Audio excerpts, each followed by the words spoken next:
السلام علیکم ورحمۃ اللہ وبرکاتہ۔ معزز سامعین، 8 نومبر کی رات جیسے ہی اعلان ہوا کہ 1000 اور 500 کا نوٹ بند کر دیا جاتا ہے، لوگ عجیب دیوانگی کی حالت میں نظر آئے۔ کوئی ان نوٹوں کا ہار بنا رہا ہے، کوئی جانوروں کو کھلا رہا ہے، کوئی ردی کے ٹوکرے میں ڈال رہا ہے۔ ہم کو اس طرح کی اوچھی حرکتیں نہیں کرنا تھی، ہم کو سوچنا تھا کہ آخر اس کا مقصد کیا ہے، اس کے سنگین اور برے نتائج کیا ہیں۔ در حقیقت اس کے بہت ہی سنگین نتائج آنے والے ہیں۔ اس کی انتہا میں تو ہم بعد میں پہنچیں گے، پہلے سمجھیں کہ یہ ان نوٹوں کی حقیقت کیا ہے۔ دراصل اصل دولت سونا اور چاندی ہے۔ اسلام نے بھی اسی کو ایکسیپٹ کیا ہے اور آج بھی زکوٰۃ کا نصاب اور نظام اسی سے چلتا۔ یہودیوں نے سب سے پہلے کوشش یہ کی کہ اس سونے کو اپنے پاس رکھ لیا جائے، اور انہوں نے اس کو اپنے پاس رکھ لیا۔ سارے مال کو، ساری دولت کو اپنے پاس جمع کر لیا اور لوگوں کو کاغذ کے چند ٹکڑے چھاپ کر کے پکڑا دیے اور انہیں یہ سمجھا دیے کہ یہ دولت ہے۔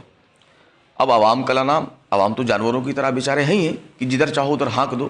یہ اسی کو جمع کرنے لگے اور سمجھنے لگے میرے پاس دولت ہے، میرے پاس مال ہے، اور مال کہیں اور تھا۔ تو سب سے پہلے تو انہوں نے یہ کیا۔ اس کے بعد انہوں نے جب سعودی سے آئل کی ڈیل کی تو یہ کہا کہ صاحب ہم آپ کو ڈالر دیں گے اور آپ مجھے اس کے بدلے کا تیل دیں گے، اور اس کے بدلے میں آپ کے یہاں خانہ جنگی نہیں ہوگی، آپ محفوظ رہیں گے۔ انہوں نے اس کو قبول کر لیا۔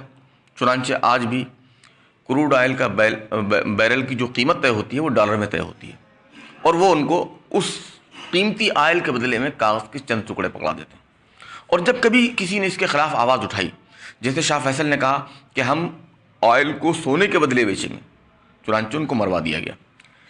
لیبیا کے حکمراں غدافی نے جب یہی بات رکھی تو اس کو بھی ختم کر دیا گیا کہ نہیں، ہم نے جو چلایا ہے، یہ جو یہودی فیملی، یہ جو فیڈرل ریزرو سسٹم ہے، اس کے تحت جو چلے گا اسی کو ہم مانیں گے، ورنہ اس کو اپنے راستے سے ہٹا دیں گے۔ چنانچہ آج کاغذ ہم کو تھما دیا گیا کہ صاحب یہ آپ کا نوٹ ہے، اس سے آپ کو لین دین کرنا ہے۔ اب مسئلہ یہ ہے کہ جب ان کا خدا یعنی کہ دجال جب دنیا میں نکلے گا تو لوگوں کے پاس کاغذ ہوں گے، لوگ اس کو چلائیں گے۔ اس لیے اب کوشش یہ ہو رہی کہ لوگوں کو اس سے بھی محروم کر لیا جائے، اور جب وہ دجال کا ظہور ہو اور جب وہ نکل کر کے سامنے آئے تو ساری طاقت، ساری پاور، ساری قوت اس کے ہاتھ میں ہو، لوگ مجبور ہو جائیں اس کو خدا ماننے کے لیے۔ لہٰذا اب اس منی کو بھی بند کر دیا جائے۔ یہ 100 اور 500 اور 1000 کے نوٹ کا مسئلہ نہیں، اس سارے کاغذوں کو بند کرنے کا مسئلہ ہے کہ آپ کے ہاتھ میں ایک کارڈ تھما دیا جائے گا جس کے اندر آپ کے نوٹ نہیں ہوں گے بلکہ ویلیوز ہوں گی، بلکہ ڈیجٹس ہوں گے، نمبرز ہوں گے۔ وہ نمبر کے آپ مالک ہوں گے۔ آپ کو سیلری ملی 1 لاکھ، آپ گئے، آپ نے اپنی ضرورت کی چیزیں خریدی اور اپنے کارڈ کو سوائپ کیا اور وہ نمبر آپ سے مائنس ہو گئے۔ اب آپ کو یہ اچھا بتایا جائے گا کہ دیکھیے آپ چوری سے محفوظ ہیں، آپ دھوکے دھڑی سے محفوظ ہیں، آپ پوری طرح سے سیف ہیں۔ آپ سیف نہیں ہیں، آپ بالکل انسیف ہیں، بلکہ آپ پوری طرح سے غلام ہیں کہ جب وہ چاہیں گے، جس وقت چاہیں گے، آپ کے کارڈ کو بلاک کر دیں گے اور آپ زیرو ہو جائیں گے۔ اور جب وہ چاہیں گے تو یہ کہیں گے کہ سرور آ گیا، سارا ڈاٹا 000۔ اب آدمی کہاں جائے گا، کیا خریدے گا، کیا بیچے گا؟ تو یہ حالات اور بھی برے ہونے والے ہیں، چونکہ دجال کی آمد کا وقت نزدیک ہے۔ تقریباً جو اس کی نشانیاں رسول پاک صلی اللہ علیہ وسلم نے بتلائی تھی وہ پوری ہو چکی ہیں، اور کرائسس صرف پیسے کی، مال کی، دولت کی نہیں رہ جائے گی، کرائسس پانی کی بھی ہونے والی ہے، کرائسس کھانے کی بھی ہونے والی ہے، کرائسس ضرورت کی ہر چیز کی ہونے والی ہے۔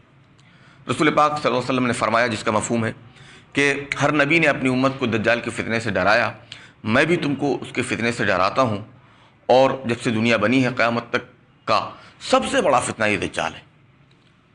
رسول پاک صلی اللہ علیہ وسلم نے اس کی کچھ نشانیاں بتائیں، اس کی تفصیل میں نہیں جا رہا ہوں، صرف یہ بتانا چاہ رہا ہوں کہ جب ہمارے آقا جناب احمد مصطفیٰ محمد مصطفیٰ صلی اللہ علیہ وسلم نے دجال کے فتنے سے ڈرایا تو اس سے بچنے کے طریقے بھی بتلائے۔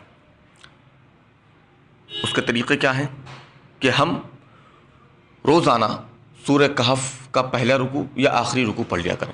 سورہ کہف جو 15ویں پارے میں ہے اور اس کا آخری رکوع جو 16ویں پارے کے اندر ہے، اس کو کم سے کم پہلا یا آخری رکوع روزانہ پڑھ لیا کریں، اور جمعے کے دن سورہ کہف تواتر کے ساتھ مستقل اس کو پڑھا کریں، اور دجال کے فتنے سے اللہ سے پناہ مانگیں، اور اس کے ساتھ ساتھ قدرتی وسائل پر منحصر ہو زیادہ سے زیادہ، یعنی جیسے بکریاں پالنا، درختوں کا لگانا، کھجور کا لگانا، کھیتیوں کا کرنا، قدرتی وسائل سے عام طرح کے بنے ہوئے مکانات میں رہنا، ان سب چیزوں پر ہم منحصر ہوں، نہ کہ آج کی آرٹیفیشل چیزوں پر۔ پہلی چیز تو یہ۔ دوسری یہ کہ ہم اپنے ایسیٹس کو، اپنی دولت کو سونا کی شکل میں رکھیں۔ اول تو چونکہ در حقیقت اسلام میں مال جمع کرنا ہی معیوب ہے، اچھا نہیں سمجھا گیا، تو اگر ضرورت کے لیے رکھتے ہیں تو اس کی شکل میں رکھیں، اس لیے کہ آگے آنے والے وقت میں یہ بھی زیرو ہو جائے گا کہ آپ دکاندار کے پاس جائیں گے، اس کو آپ سونے کا سکہ دیں گے، وہ کہے گا صاحب مجھے یہ نہیں چاہیے، مجھے تو وہ آپ کا کارڈ چاہیے جس سے ہم سوائپ کریں، اور کارڈ تو آپ کا بلاک ہو چکا چونکہ آپ نے دجال کو فالو نہیں کیا۔ اس لیے حالات اور بھی خراب ہونے والے ہیں۔ اللہ سے دعا کریں، اللہ سے مدد طلب کریں، اعمال صالحہ کی، اعمال خیر کی فکر کریں، اور یہ اسیٹس نہ جمع کر کے آخرت کے جو اسیٹس ہیں، آخرت کی جو دولت ہے، عبادات، ریاضات، ذکر و اذکار، تلاوت، اللہ کے راستے میں خرچ، ان سب کی طرف توجہ دیں، ان کو ہاتھ کھول کر کے خرچ کریں۔